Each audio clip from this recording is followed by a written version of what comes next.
sababu dhumuni letu ni kumfanya mwanamke aweze kuwa na biashara, lakini pia uchumi wake uweze kukua. Lakini sasa hivi pia tunaona kuna wimbi kubwa sana la wakina mama kuwa na madeni yaliyowazidi. Lakini sisi kama BRAC Tanzania Finance Limited tunachokifanya ni kwamba kwanza, kabla tujampa mwanachama wetu mkopo, tunatoa elimu ya kifedha, kumfundisha mwanachama, kumfundisha yule mwanamke ambaye ni mjasiriamali mdogo kwamba elimu ya kifedha kwake ni muhimu kabla hajachukua mkopo kwetu. Kwa hiyo akishaelewa ile elimu ya mkopo, namna gani ya kope, akiwa na biashara aina gani, lakini pia ajue term and conditions za mkopo husika, ndio anaweza akafanya decision ya kuweza kuchukua mkopo.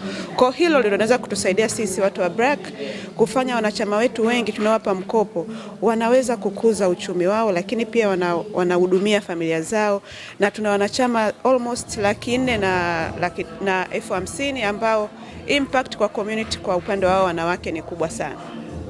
Nashukuru kwamba tumeweza kufikia jamii kwa kiwango kikubwa hapa Tanzania, na ni matokeo ambayo tunajivunia sana kwa sababu tunao wanufaika ambao wamekuwa na shuhuda mbalimbali wakielezea namna ambavyo wananufaika. Lakini pia tuna vipengele vya livelihood ambapo watu huwa wanawezeshwa kwa kupewa mitaji kwa maana ya ujasiriamali. Wengine wameopti kwenda kwenye saluni, wengine kwenye ufugaji, wengine kwenye kilimo cha mboga na wengine hata kwenye kilimo cha mazao ya chakula.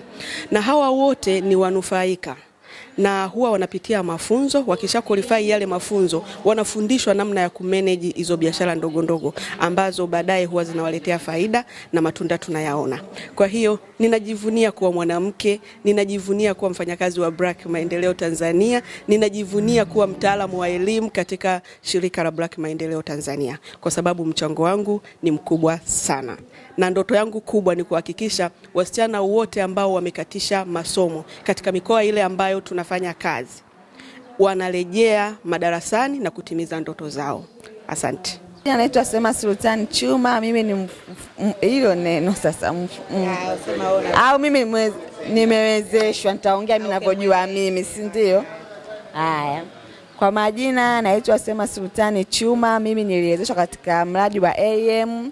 Nilipata vitu, nilisomea mama ntilie, nilipata vitu, niliwezeshwa, nikaanzisha mradi wangu wa mama ntilie, nikaanza mimi mwenyewe, nikaanza nafanya kazi mmoja, wawili, mwisho wa siku pia katika ile mradi wangu nikafanikiwa, nikaanza biashara nyingine, nikafungua library, nikafungua duka la vyakula. Nashukuru sana. Mimi pia ni mnufaika wa BRAC Maendeleo ambayo iliwezesha kupata vitu vya mama ntilie, ambapo hiyo ni idara ambayo nilisoma.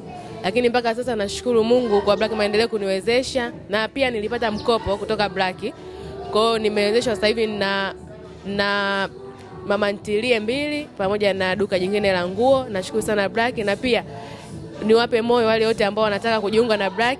Ni taasisi nzuri yenye maendeleo na pia yenye kunufaika. Hakika mtafurahi mtakapojiunga na BRAC. Asante. Je, mafuka na miradi yao ya kutengeneza sabuni na perfume.